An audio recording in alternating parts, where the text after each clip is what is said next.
네, 오늘은 광야와 순종이라는 제목으로 여러분들한테 민수기의 본문을 가지고 말씀을 전하려고 합니다. 오늘 본문은 4절로 짧게 나와 있지만 사실은 이 전체 내용을 다 쓸 수는 없어서 이 4절만 추린 겁니다. 그래서 이 본문에 대한 내용은 여러분들도 잘 아시다시피 일단 가나안 땅에 들어가기 전에 정탐꾼을 먼저 이스라엘 백성들이 보낸 상황에서 이스라엘 백성들의 정탐꾼들이 12명을 보냈는데 10명은 우리가 싸워서 이길 수 없는 사람들이다.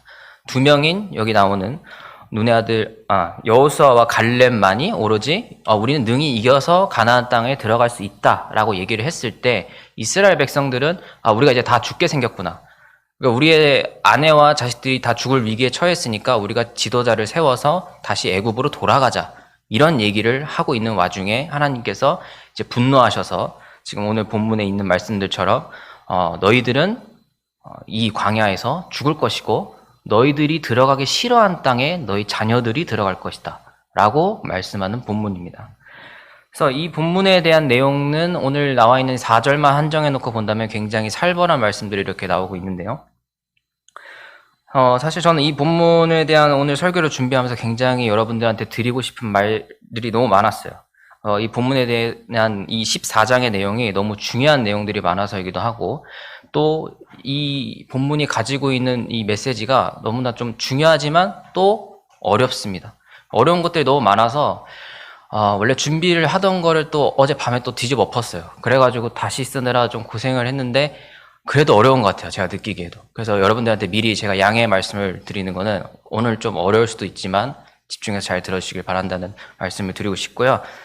제가 이렇게 말했는데도 어렵지 않다면 그것도 은혜니까 저는 감사하게 생각하고 있으니까 여러분들께서 집중해서 들어주시면 감사하겠습니다. 그래서 오늘 저는 광야라는 공간과 순종에 대한 개념, 이 두 가지에 대해서 여러분들에게 말씀을 드리고 싶습니다. 사실 이 두 가지를 얘기한다는 게 또 설교에서 쉽지는 않아요. 여러분들은 항상 3가지를 들으시니까 2가지 정도는 괜찮을지도 모르겠지만 저는 항상 1가지를 얘기하다가 또 2가지를 얘기하려니까 또 쉽지가 않습니다. 하지만 오늘 본문에 대해서 나오는 가장 큰 메시지 중에 저는 하나가 이 광야라는 공간과 순종이라는 개념이라고 생각을 해서 여러분들한테 말씀을 드리려고 하는데요. 먼저 이 민수기라는 이 본문에 대해서 우리가 조금 살펴볼 필요가 있습니다. 민수기라는 본문의 이 제목인 민수기는 결국에는 백성들의 숫자라는 뜻을 가지고 있습니다. 그래서 이게 이제 히브리어인데요.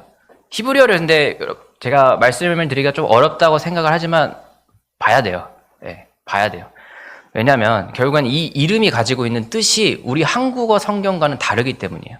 왜냐하면 이 민수기라는 본문 자체가 가지고 있는 이름은 우리가 알다시피 백성들의 숫자라는 뜻을 가지고 있습니다. 근데 유대인들이 보는 히브리 성경, 이 유대인들이 보는 이 성경에서는 백성들의 숫자라는 뜻이 전혀 나오지 않아요. 이 사람들이 보는 성경은 민수기 제목을 미드바르라고 하고 있습니다. 그래서 제목이 광야 안에서 혹은 광야에서 이게 제목이에요. 이 민수기의 제목. 그래서 유대인들한테 민수기라는 거를 그냥 얘기하면은 알아듣질 못합니다. 그리고 그 당시 모세 시대 때 살았던 사람들도 당연히 했을 거고요. 이때는 책이 없었지만. 그래서 여러분들도 혹시나 좀 기회가 된다면은 옛날에는 이걸 어떻게 봤을까? 이스라엘 사람들은 이걸 어떻게 볼까라는 걸 한 번쯤 고민해 보시는 것도 묵상할 때 굉장히 큰 도움이 돼요. 결국에는 이 민수기라는 본문 자체는 배경이 장소가 광야에서의 이야기입니다. 신명기도 가야지만 가나안 땅에 좀 들어가나 마나 이런 얘기들이 나오기 시작하는데 민수기라는 본문 자체는 아예 광야에서 이 이스라엘 백성들이 생활하는 내용들을 다 담고 있어요. 그래서 우리는 이제 이 광야 안에서 혹은 광야에서가 이 민수기의 원래 제목인 것을 이제 알고 한번 넘어가 보도록 하겠습니다. 그래서 여기 공간이 지금 지도예요. 그래서 지금 이 가나안 땅이라고 제가 이 중간에 여러분 보이실까요? 네, 여기 중간에 있죠? 근데 이 공간이 결국엔 이 이스라엘 백성들이 이집트에서 나와서 가려고 하는 공간이에요. 이때가 지금 여러 가지 색깔들로 보이는 나라들이 다 이 당시에 있었던 나라들입니다. 그러니까 역사적으로 봤을 때 우리는 성경만 보면은 이집트나 이스라엘 민족 딱 2개밖에 없는 것 같은 공간이지만 이 근처에 이렇게 많은 나라들이 있었어요. 그렇다는 거는 결국에는 이 아프리카라고 하는 이 지역이랑 메소포타미아라고 하는 이 지역이 만나는 공간이 여기예요. 그럼 역사적으로든 지리적으로든 결국에는 이 공간에서 싸움이 많이 일어날 수밖에 없어요. 여기 있는 사람들은 일로 가려고 할 거고 위에 있는 사람들은 밑으로 내려가려고 할 거고 결국에는 이 지역은 평화가 없는 땅입니다. 오늘날도 그렇지만 사실 대한민국이라는 나라도 뭐 이거랑 비슷한 위치에 처해 있는 거라고 볼 수 있어요. 그래서 이런 지정학적인 위치도 결국에는 이스라엘 백성들이 하나님을 의지할 수밖에 없는 환경이다라는 것을 보여주고 있다라고 간단하게 여러분들한테 말씀을 드리고 싶습니다. 그래서 광야라는 공간이 우리는 뭐 젖과 꿀이 가나안 땅이라는 공간이 우리는 젖과 꿀이 흐르는 땅이다. 뭐 이래가지고 굉장히 푸른 초장이 있고 막 양들이 뛰어다니고 굉장히 평화로운 이미지의 어떤 과일이나 농작물들도 잘 자랄 것 같지만 사실은 그렇지가 않습니다. 그리고 광야라는 것도 이스라엘 백성들이 40년 동안 이렇게 다니지만 결국에는 척박하고 황폐한 땅에 불과해요. 그냥 황무지죠. 그냥 사막이죠. 그런데 이 광야라는 곳이 결국에는 홀로 살아나갈 수 없는 공간이라는 거예요. 결국에는 하나님을 의지할 수밖에 없는 공간이에요. 사막에서 이스라엘 백성들이 뭐 약 200만 명이라고 하는데 뭐 상주도 10만이 안 되는데 200만 명이 사막에서 살라 그러면 얼마나 힘들겠어요. 결국에는 그 사람들도 하나님의 말씀을 붙들면서 하나님의 은혜를 간구할 수밖에 없는 상황에서 이 사람들은 이집트를 나오게 되는 거죠. 그런데 결국엔 이 이집트를 떠나서 가나안 땅이라고 불리는 젖과 꿀이 흐른다고 얘기하는 땅에 들어가려고 했는데 막상 가보니까 본인들이 이스라엘 백성들이 생각했던 것처럼 평화롭지가 않습니다. 왜냐하면 거기 싸워서 들어가서 이겨야 돼요. 그렇다고 농작물들이 또 많이 자란다고 얘기하지만 실제로 이스라엘 가보신 분들은 아시지만 거기에 그렇게 농사 지을 땅이 많지 않아요. 가나안 땅이라고 하는 곳이. 여기가 이제 가나안 땅이에요. 이건 광야가 아닙니다. 가나안 땅이에요. 최근이죠. 최근에도 요 정도예요. 뭐 2000년 전이면 더하면 더했지 이거보다 풀이 많지 않습니다. 여기 이 땅을 들어가야 된다는 거예요. 이스라엘 백성들은. 이 곳에 들어가려고 했을 때 이스라엘 백성들이 느꼈던 감정은 굉장히 복잡했을 것 같아요. 거기에 들어갔더니 자신들보다 머리 하나는 더 큰 사람들이 살고 있고 그 사람들을 싸워 이겨야 되고 그리고 거기 가서 농사를 또 지어야 되는데 땅에 보니까 농사 지을 수 있는 땅은 이미 그렇게 자기들보다 힘센 사람들에 의해서 다 차지가 되고 있고 그걸 또 이스라엘 사람들이 외부에서 오니까 뺏어야 되잖아요. 그럼 이 사람들이 들어갔을 때 결국에는 자신들의 희생을 하지 않고서는 이 가나안 땅에 들어가서 자신들이 젖과 꿀이 흐르는 땅을 누릴 수 있을 거라는 생각을 할 수 없는 게 당연한 환경입니다. 그럼 이런 환경에서 모세는 이스라엘 백성들을 아브라함에게 하나님이 약속하신 땅이라는 거를 얘기하면서 우리 조상들에게 약속하신 땅이다. 하나님이 우리에게 약속하신 땅이다. 그곳으로 돌아가자. 라고 해서 백성들을 데리고 나온 거죠. 백성들은 그 모세의 말을 믿고 나온 거죠. 그래서 정탐꾼을 그 앞에서 보냈더니 이런 사건들이 벌어지게 되는 겁니다. 근데 여기서 한 가지 계속 말씀드렸다시피 의문이 드는 거는 이렇게 딱 봤을 때 사진에서는 가나안 땅은 결국에는 젖과 꿀이 흐르는 땅이라고 현실적으로 보기 어려운 땅이에요. 근데 왜 성경은 그곳을 젖과 꿀이 흐르는 땅이라고 이야기를 하고 있을까? 첫 번째 질문이 들죠. 그리고 두 번째, 왜 이 척박한 땅, 이 어려운 땅을 가기 위해서 광야를 굳이 거쳐야 하는가? 물론 광야가 이 가나안 땅에 들어가는 길목이기 때문에 지나가야 하지만 왜 이곳에서 이 40년이라는 생활을 하면서까지 이 광야라는 어떤 과정을 거쳐야 되느냐 이 말이죠. 많은 사람들이 이제 광야에 대해서 이야기하기로는 가나안 땅에 들어가기 위한 훈련을 하기 위한 자리라고 하지만 사실 오늘 본문에 나온 것처럼 훈련을 했으면은 들어가야 되는데 죽어요 여기서. 40년 동안 돌았는데. 그럼 이거는 훈련이라고 볼 수 있습니까? 사실상. 어떻게 보면은 여기서는 인간이라는 존재가 어떤 이집트에서 생활했던 그 노예됐던 생활을 했던 사람들은 다시 가나안 땅에 들어갈 수가 없다라는 거예요. 새로운 노예 생활을 해보지 않았던 사람들만 하나님께서 데려가시겠다고 얘기를 하시는 거거든요. 그렇다면 이 광야라는 곳이 우리에게는 또 어떤 의미가 있는 곳인지 한번 살펴봐야 된다는 것이죠. 일단 그래서 광야에 대해서 먼저 여러분들에게 이야기를 나누고 싶은데요.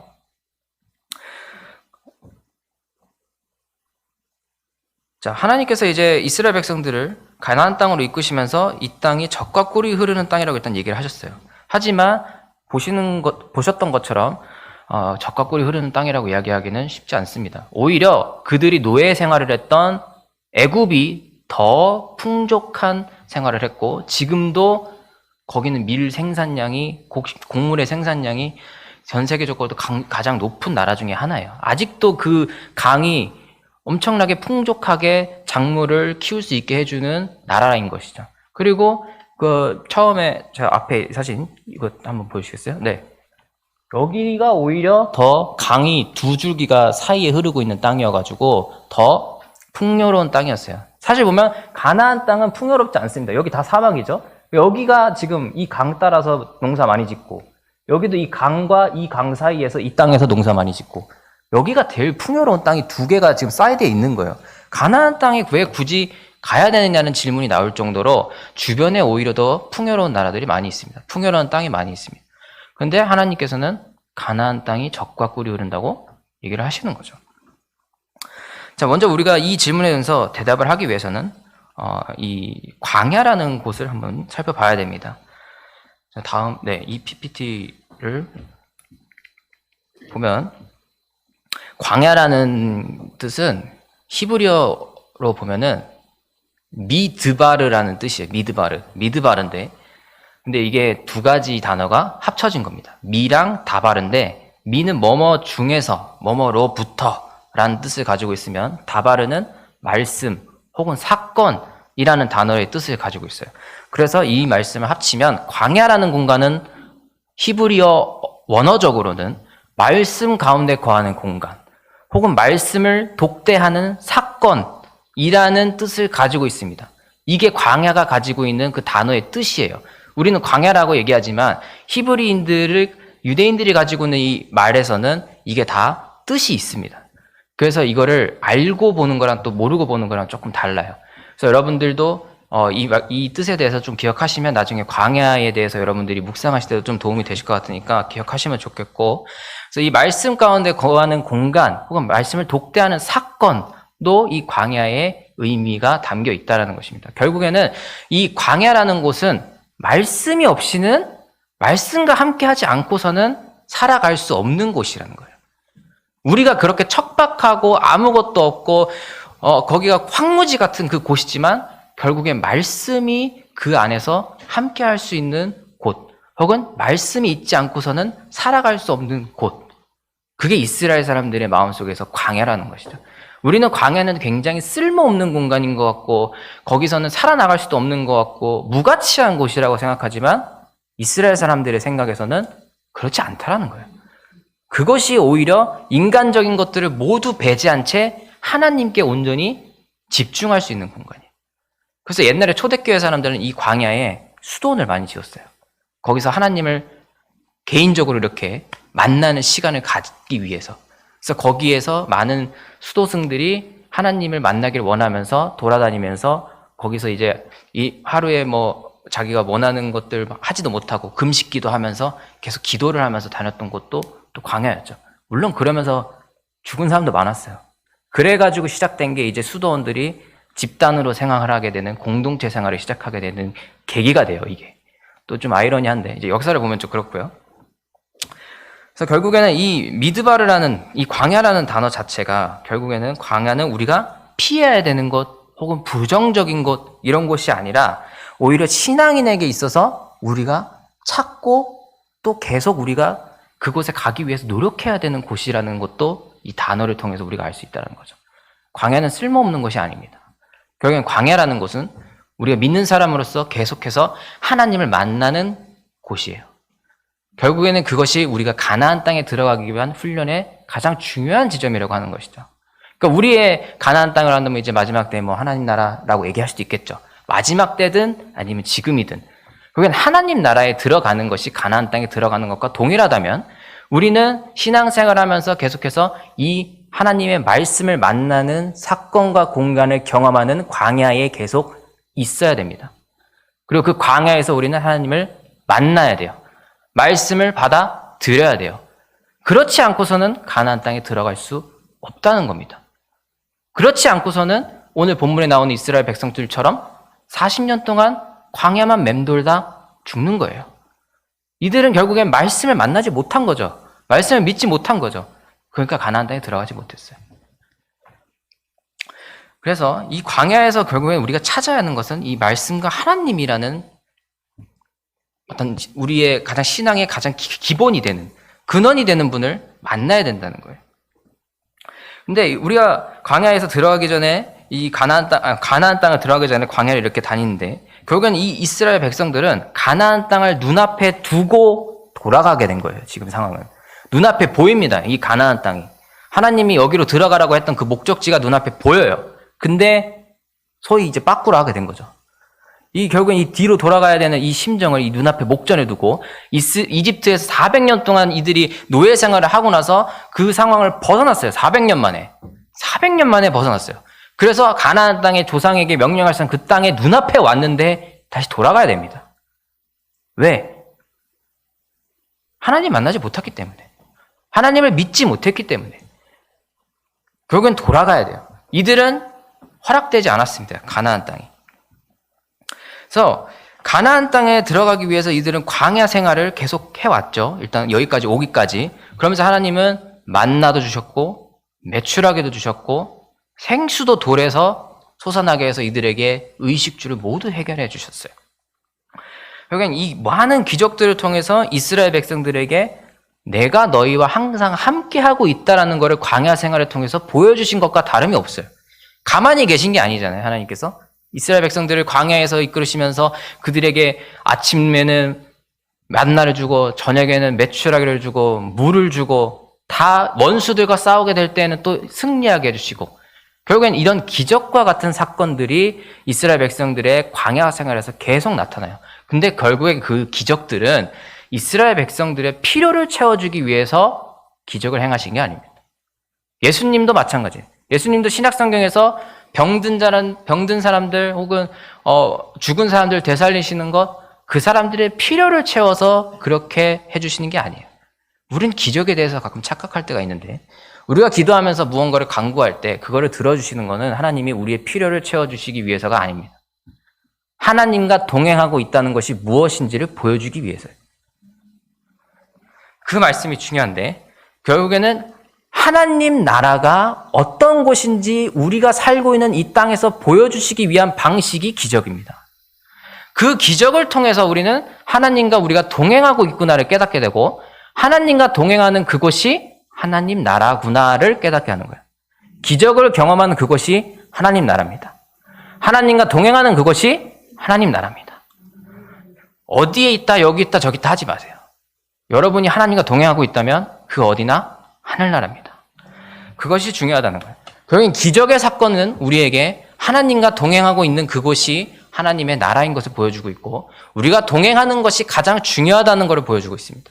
그러니까 이 기적은 하나님과 함께 동행함을 보여주는 사건이에요. 그렇게 해서 우리의 신앙을 더 도와주시는 것이죠. 근데 그것이 우리의 노력으로 됐다고 얘기하지 마십시오. 여러분의 기도로 됐다고 얘기하지 마십시오. 결국에는 그걸 하시기로 정하신 건 하나님입니다. 우리는 그거를 은혜라고 고백하죠. 그게 은혜잖아요. 그럼 우리는 바라는 게 없어야 됩니다, 사실. 우리는 그냥 그리 아니하실지라도 주님 한 분만으로 충분하다는 그 고백이 나와야 돼요, 결국에. 그 고백을 할 수 있을 때 우리는 비로소 우리의 필요가 채워졌다는 것을 하나님께서 내 기도를 들어주셨다라고 얘기하는 게 아니라 내 기도에 응답하셨고 그 은혜를 내가 받았다라고 얘기하잖아요. 내 필요를 채워주셨다라고 얘기하지 않아요. 우리는 은혜를 받았다라고 얘기합니다. 근데 그런 부분들을 우리가 놓치면 안 된다는 거죠.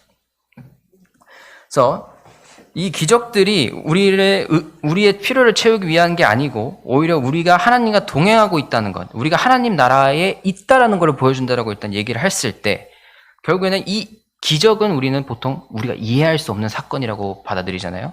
결국에는 하나님 나라는 우리가 이해할 수 없는 것입니다. 우리 인간의 사고로는, 우리 인간의 생각으로는 이해할 수도 받아들일 수도 갈 수도 없는 곳이에요. 결국엔 하나님의 주권이 있는 곳이에요. 거기에는 하나님이 우리에게 불러주시면 가는 곳이에요. 하나님이 우리에게 다가오시면 있는 곳이에요. 우리가 가려고 해서 가는 곳이 아닙니다. 그분이 허락하지 않으시면 들어갈 수 없습니다. 우리가 마지막 때에 죽더라도 천국 문 앞에 서 있더라도 문을 열어주지 않으면 들어갈 수 없는 곳이에요. 결국엔 들어가는 곳은 하나님 나라는 그분께서 허락하시는 곳, 그분께서 우리와 함께 하시는 곳, 그렇게 이해되어야 된다는 것이죠. 광야는 바로 이거를 깨닫게 해줍니다.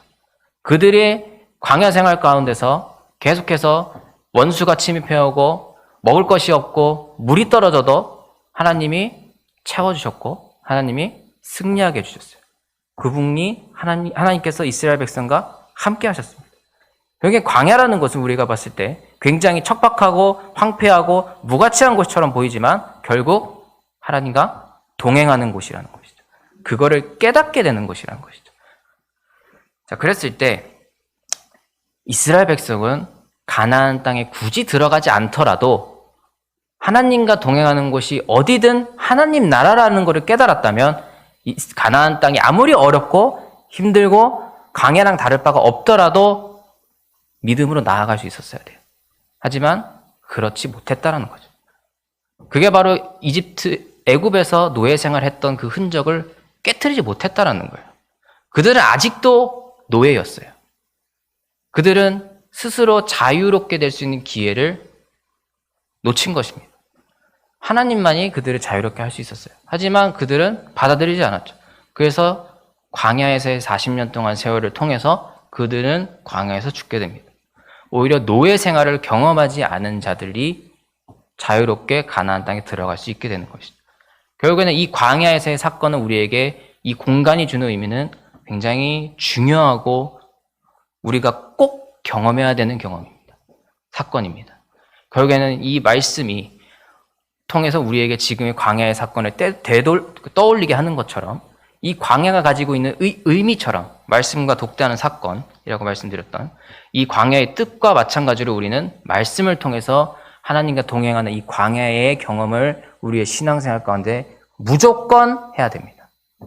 그것 없이는 하나님 나라에 들어갈 수 없습니다. 하나님 나라에 들어가기 위한 훈련이 바로 이 광야의 사건이라고 이야기할 수 있는 거죠. 광야라는 공간에 대해서 이렇게 정리를 하자면 이제 순종에 대해서 한번 얘기를 해보도록 하겠습니다. 자, 순종에 대해서 우리가 한번 얘기를 나눠보면은 순종은 기독교를 믿는 사람들에게 매우 중요해요. 더 강조하지 않아도 될 만큼 너무 중요합니다. 우리가 그렇게 많이 배워왔어요. 순종이 제사보다 낫다라는 얘기도 들어봤고 순종이 우리의 신앙생활에서 우리의 믿음을 표현할 수 있는 또 가장 좋은 방식이다라고도 우리는 알고 있죠. 자, 근데 이제 이 이스라엘 백성들이 하나님의 말씀에 순종해서 왔어요. 온 건 순종해서 온 게 맞잖아요. 결국엔 이 이집트를 떠나와서 가나안 땅의 눈앞에 목전에서 돌아가게 되지만 어쨌든 여기까지 나온 거는 이들도 순종을 했기 때문에 여기까지 이끌림을 인도하심을 받아서 왔습니다. 근데 마지막에 그렇게 되지 못했지만 순종하지 못했지만 이 사람들이 어떤 말을 하냐면 3절에 PPT 한번 보여주세요. 네.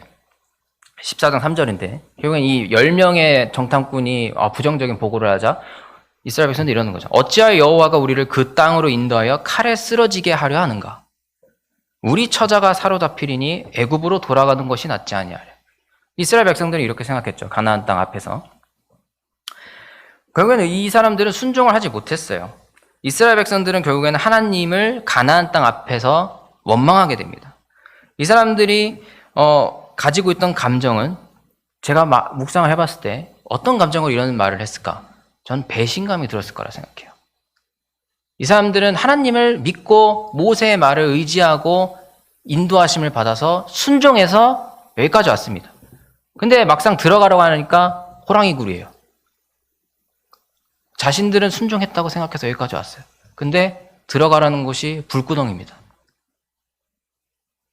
이제 이스라엘 백성들이 이 생각이 드는 거죠. 이야기 3절에 나오는 것처럼. 나를 이러려고 여기까지 데리고 왔느냐. 나를 죽이려고 우리의 처자식들을 사로잡히게 하려고 여기까지 끌고 왔느냐. 그렇다는 것은 우리가 이 배신감이라는 감정을 좀 더 들여다보면은 본인들이 생각한 것과 다르다는 거예요. 결과가. 내가 생각했던 젖과 꿀이 흐르는 땅은 이렇지 않았는데 와보니까 다르더라.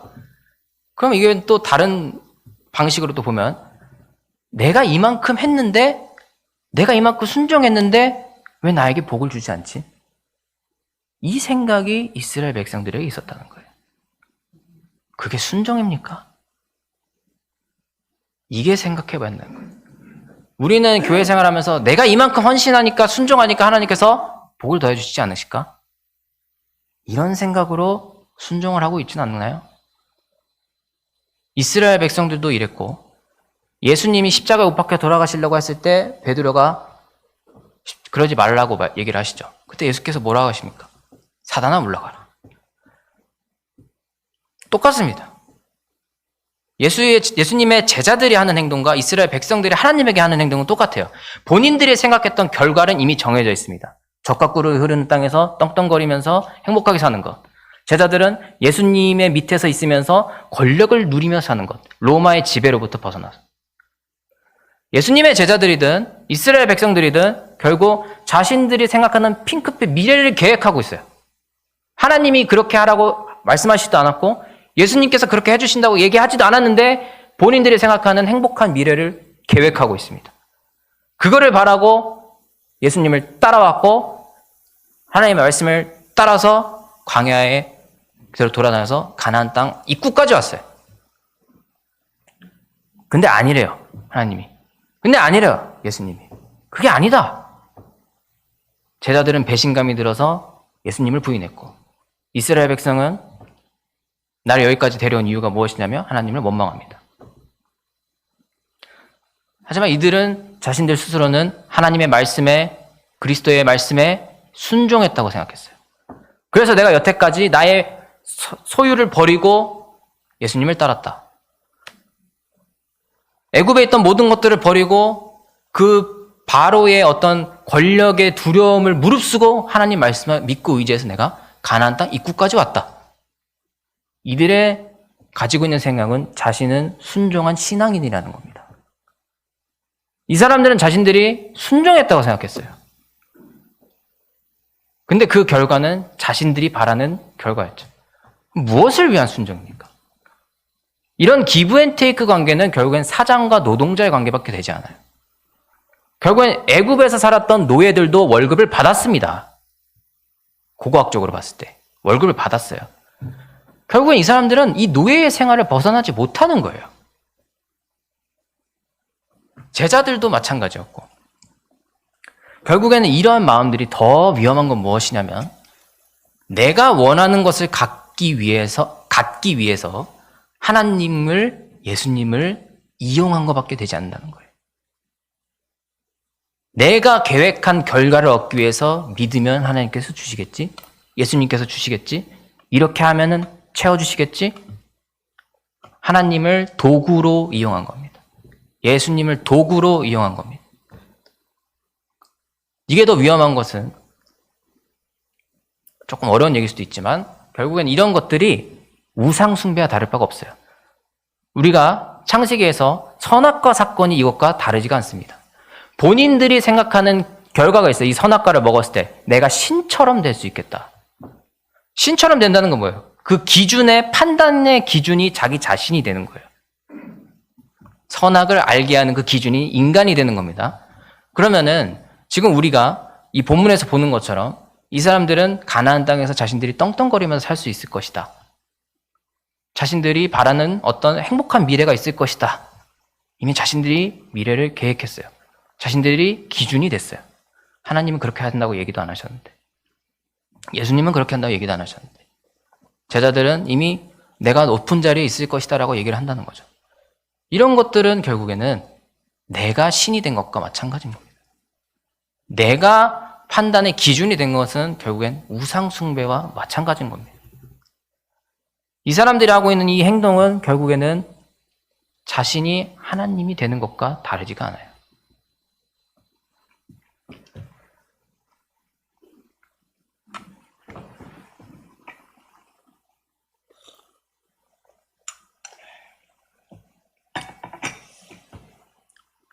그래서 이 순종이라는 거는 기독교 신앙에서 가장 중요한 것이기도 하지만 반대로 가장 위험한 것이기도 합니다.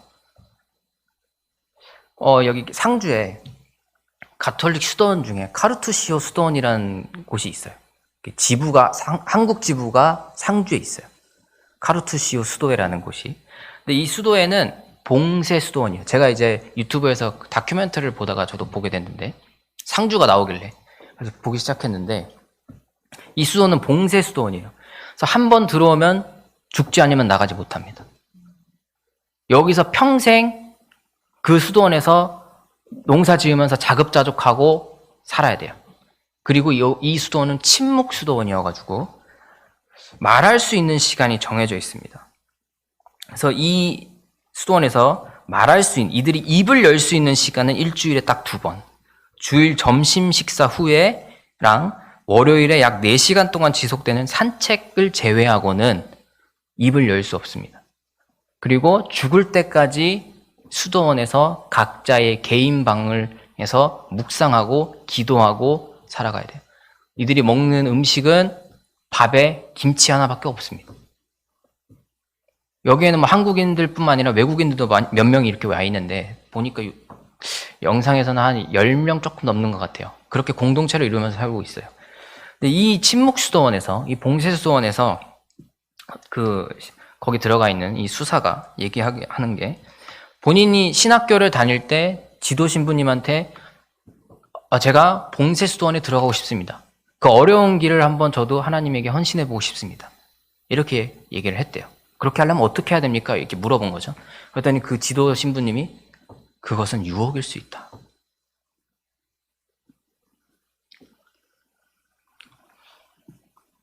그러니까 이 질문을 들었을 때 저는 조금 이제 머리에 한 방 맞은 것 같은 거죠. 왜 더 어려운 길로 가려고 하고 순종하려고 하고 하나님께 헌신하려고 하는 사람이 자신을 드린다고 했을 때 그 순종을 유혹이라고 얘기할 수 있을까? 저도 어떻게 보면 이 사역자라는 길을 가는 사람으로서 어떻게 보면은 그런 생각을 갖기 쉽잖아요. 저한테 그게 더 울림이 큰 거죠. 어떻게 보면 많은 사람들이, 성도님도 그렇지만 사역자들은 다른 사람들보다 더 큰 헌신을 하고 있다라고 말씀들을 많이 하세요. 저는 뭐 그렇게까지 생각하진 않지만, 근데 이제 들리는 얘기든 아니면 제가 경험했던 교회의 환경이든 보편적인 상황 속에서는 사역자들이든 직분자들에게 더 많은 헌신을 하고 있다라고 생각을 하고 있죠. 그런데 그게 유혹일 수 있다라는. 내가 더 많이 헌신했으니까 저 사람보다 낫겠지. 내가 이만큼 헌신했으니까 하나님께서 나에게 복을 주시겠지. 우리가 했던 순종이 결국에는 우리의 바벨탑이 될 수 있다는 겁니다. 우리가 했던 순종이 다른 사람을 위에서 내려다볼 수 있는 왕좌가 될 수도 있다는 겁니다. 결국은 이 순종은 우리에게 양가적인 측면이 있어요. 하나님에게 헌신하는 그 마음이 중심에 있는지 아니면 나의 만족을 위한 게 그 마음의 중심에 있는지 그것을 우리가 잘 분별해야 됩니다. 그것을 분별하지 않는다면 결국 우리는 나를 위한 그리고 하나님을 이용하는 우상 숭배자가 될 수 있어요. 결국은 이런 것들을 분별하는 것은 모두 말씀 안에서 가능해야 됩니다. 모든 것이 말씀 안에서 가능해요. 그런 것들을 분별하고 내 스스로를 되돌아보는 것도 결국 말씀 안에서 가능합니다. 여러분들이 하는 묵상도, 큐티도, 예배에 참석하는 횟수도 다 유혹일 수 있습니다. 내가 항상 매일 하는 큐티, 이게 나의 자부심이 될 수 있어요. 그것도 위험해요. 내가 항상 하는 기도, 그것도 다른 사람들을 정죄할 수 있는 어떤 하나의 기준이 될 수도 있습니다. 우리는 우리가 순종하는 그 마음 속에, 그 마음의 중심에 하나님을 위한 사랑이 있는지 아니면 나를 만족시키기 위한 것이 있는지 충분히 분별해야 돼요. 무조건 분별해야 돼요. 오히려 신앙생활 오래 하신 분일수록, 직분을 가지고 있는 사람일수록, 특히 사역자는 더더욱 이러한 자세가 없이 우리의 신앙은 결국에는 오염될 수밖에 없다는 것입니다. 정리하겠습니다. 이스라엘 백성들은 결국 가나안 땅을 앞에 두고 벌을 받아 40년 동안 한 세대가 전부 광야에서 죽음합니다. 오로지 갈렙과 여호수아를 제외한 두 사람을 빼고는 모두 죽게 됩니다. 사실 가나안 땅은 자신들이 걸어온 광야와 다르지가 않습니다. 거기도 척박했고 거기도 물이 부족하고 거기도 사람 살 곳이 넉넉지가 않습니다. 그리고 오히려 그곳에 들어가면 각종 위협이 도사리고 있죠. 이미 그곳에 살고 있는 원주민들을 비롯해서 그들의 도시를 파괴해서 들어가야 됩니다. 오히려 이런 공간이 광야와 가나안 땅은 하나님의 도움 없이는 사실 인간의 눈으로 보기에는 똑같은 곳이라는 거예요. 그런데 하나님께서 함께 하시니 광야는 달랐습니다.